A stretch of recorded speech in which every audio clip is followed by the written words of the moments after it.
We don't know what threats or what overt threats he made or verbal threats towards people yet, but just his presence, and then in light of what's happened in our nation in the last several weeks, I mean, his intent obviously was to cause chaos here, and he did that. Well, good evening, and thank you for joining us this evening for Ozarks Fox News at 9. I'm John Adams. And I'm Jennifer Abreu. We have been following our top story tonight. A man has been arrested after walking into a Walmart neighborhood market with guns and 100 rounds of ammunition.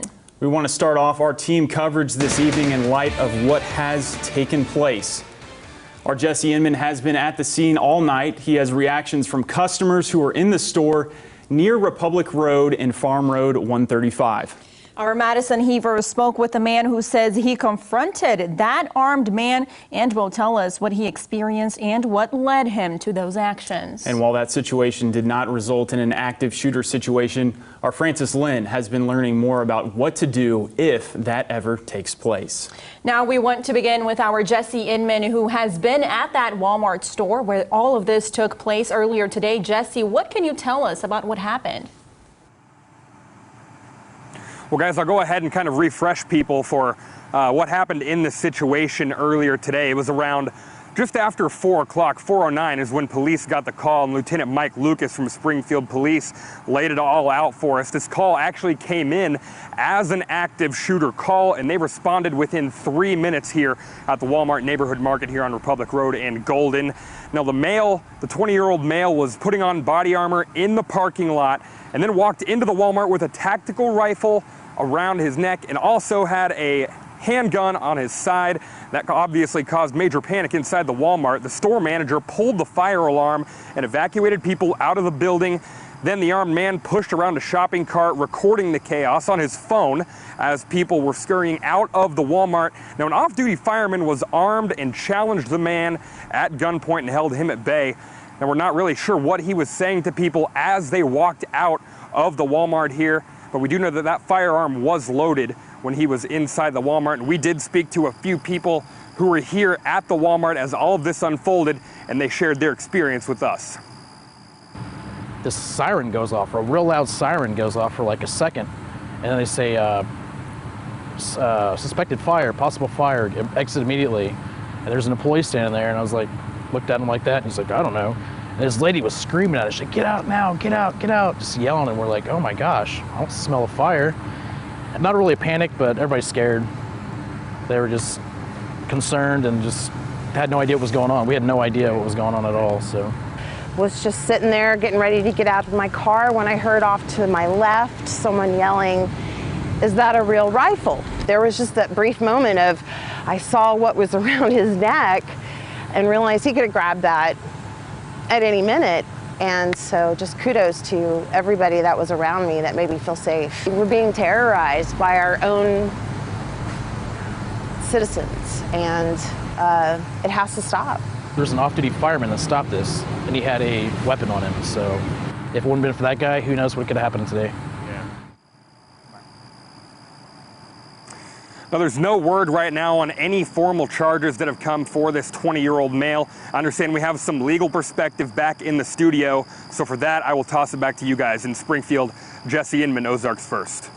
All right, thank you, Jesse. And yes, we do. We wanted to get more perspective on what happened at that Walmart neighborhood market today. Yes, that's right. And for that, we have criminal defense attorney Dee Wampler with us now. Mr. Wampler, thank you so much for being here with us tonight. Certainly. I'm glad to be here.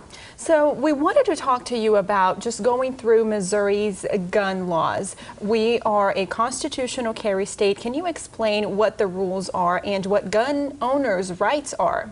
You pretty well have the right to carry a gun, a long gun, anywhere if you're 17. You can carry a smaller gun if you're 18. And of course, if you buy them from a federal firearms dealer, the laws are a little bit different. There are about 17 places where you cannot carry a gun, period. Obviously, like a post office, a police station, a church, places like that. There's 17 different places where you can't carry. Now, as far as the laws go, they go from the lowest to the very top. You have felonious assault. If you carry a weapon it's loaded and you've threatened somebody, well, that's a felony. There are several different degrees of that, first and second degree. Carrying a weapon in a rude, threatening, or angry manner, a weapon that is readily capable of lethal use.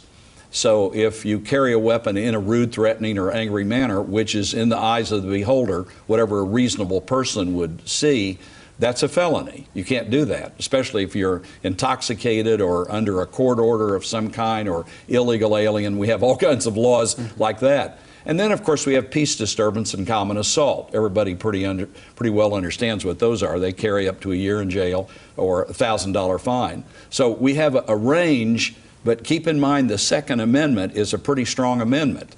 Next to the First Amendment, Founding Fathers thought the Second Amendment was pretty important. So the right to care and bear arms is pretty strong. Now, people are skittish today, and this is not a good time to be exercising your otherwise constitutional rights. We'll have to wait and see. This will be a fact-specific driven case to see what charges are filed, if any. But carrying a gun is like driving a car. You really have to be licensed to do it. And, you know, it's a deadly and dangerous weapon, just like a car. So I would urge anybody that's interested in knowing what the law is and what to carry, where to carry, get a permit. Go to a class and learn what you're doing. It's just a good idea to know what the law is. Definitely. All right, Dee, thank you for coming in tonight. Thank you for being here with us. Now we continue our team coverage on today's incident. Our Madison Heaver spoke with the man who says he is the one who held the armed man at gunpoint until police arrived. Madison, what did he say happened inside that store today? Yeah, that man is a former firefighter. He says he detained the armed man outside the Walmart neighborhood market with his own firearm until police arrived.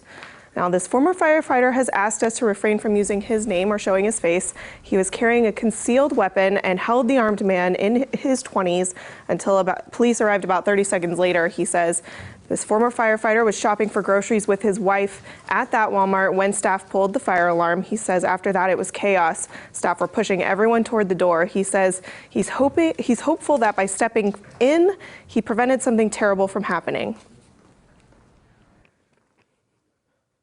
And I walked up to the grass and asked him if he was the male inside, and he stated yes, and I drew my weapon, told him to put his hands in the air. He complied, was compliant the whole time. He was videotaping on his phone, which was kind of odd, but he complied with my request that he keep his hand in the air, and he asked me to come up there and take his weapon from him. I told him to keep his hands off of it, to keep his hands in the air, and that when the police arrived, that they would take his weapon. I've been in public safety for a long time, and even though I'm no longer in public safety, I still feel that I can still protect people if I need to, and that was my intention. Hopefully my actions prevented something like El Paso from happening. And the former firefighter told me he didn't know if the armed man was ready to inflict pain or if this was just a protest. Police say they were thankful for the quick response from both the former firefighter and officers. All right, Madison, thanks. Now, we wanted to make sure we are telling both sides of this discussion, so we sat down with the owner of Eagle Armory in North Springfield. We asked Zach Tierhark about responsible gun ownership. He says the vast majority of gun owners would never do something like this, and owning a firearm is about defense. I'd say the whole point of either open carrying or concealed carrying a firearm is not to get attention. It's definitely not to make a political point. It's to protect the people around you and protect yourself. And so obviously, behaving like this is definitely irresponsible and counterproductive, especially with recent events. Tierhark says there are events where people publicly display their guns, but it's usually a pre-planned event and the public knows it's happening. He also believes the man put his own life in danger by displaying his weapon in that manner. We also reached out to Walmart tonight to find out what the store's policy is with carrying guns on store property. Randy Hargrove, a spokesperson for Walmart, says that each Walmart location abides by local and state laws. Therefore, the store here would follow local laws and, of course, Missouri's laws on carrying firearms. Now, we did have our crew that was out on scene check the front area of the Walmart tonight. We found no signs posted about carrying or restricting firearms being brought into that store. Well, active shooter drills are becoming more prevalent in the wake of the 2 mass shootings that took place in the U.S. last weekend. Our Frances Lynn had been working on this story since yesterday, even before the Walmart incident from today. And she spoke to a local police officer who reviewed some basic active shooter drills. Frances, what did you learn? So I spoke to Sergeant Eric Schroeder, who talked about the run, hide, fight techniques and which ones to use during an active shooter situation. Run, hide, fight is not sequential. It's not run, then hide, then fight. It's based on the situation and where you find yourself in of what to choose to do. Sergeant Eric Schroeder with the police department says run, hide, fight is a technique taught by Homeland Security. If you're able to get away, getting away from the incident is the first priority if you can. For example, if you're out in public and able to run away fast. So if you're somewhere and you hear gunshots, you see somebody with a weapon, the first inclination should be get as far away as you can. If you're unable to get away, trapped in a building, hiding would be the next best option. The word hide can also be used as barricade. We wouldn't just hide in here. We would lock the door, put furniture, put different things between the bad guy and us. And lastly, you should fight only if you really have to. Department of Homeland Security suggests fighting as a last resort. It's better to fight and attempt to disarm or attempt to take out the shooter than it is to sit there and just wait to become a victim. He also said it's important to always be aware. We hear gunfire, we hear loud banging noises. One of the things that people do is they go into a denial phase. They hear the gunshots, but they think it's a car backfiring. They think it's construction. What people need to be more aware of is when you hear the pop, pop, pop, if your instinct is that's not right, something's wrong, we should be reacting and not sitting there and being curious about what that sound is. And if you're in an active shooter situation with a gun, it would be your decision whether or not to try and stop the shooter. Schroeder said, try to only do so if you're sure of your abilities and safety first. All right, thanks, Frances. Good tips. Now, we are still looking for updates to the story from today where that armed man walked into a Walmart. He has been arrested. He has not been charged yet at Let's Check. We will post those updates on our website, ozarksfirst.com. Well, time to toss it over to Jamie real quick for another check of the weather. Jamie. Yeah, and right now, John, watching heavy rain beginning to set up over northwest Arkansas, where flooding is going to be a possibility overnight tonight. But the trend through the weekend, drier and turning hotter. I'll have more on that next.